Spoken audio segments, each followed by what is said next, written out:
Magandang umaga naman mga kabro, mga ka-reels.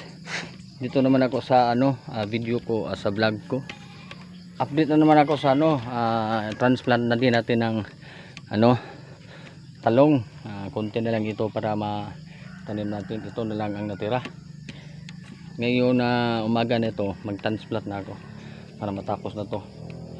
Para mabunuhan siya at madiligan na rin. Yan na lang ang natira, konti na lang. At yung iba na itananim ko, dito na sila, malalaki na. Mag-apply na din ako ng abono. Yan.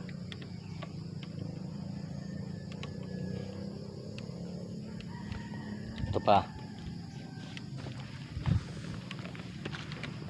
Yan sila.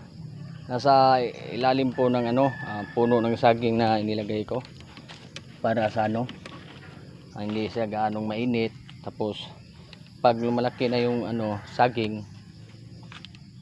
may maani pa tayong tanim sa ilalim para hindi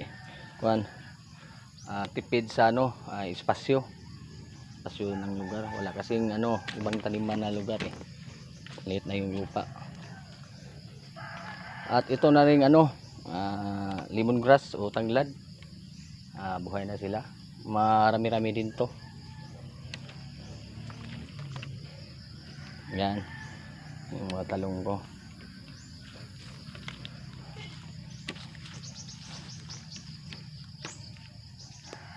Yung alugbati natin, pang-5 ng harvest na to.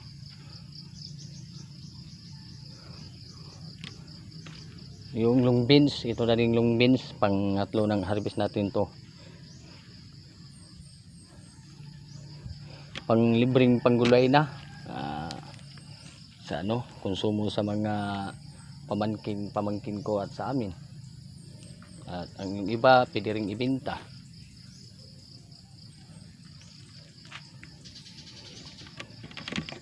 Salamat mga ka-reels, mga kabro sa panonood. Please subscribe, like and share. Salamat.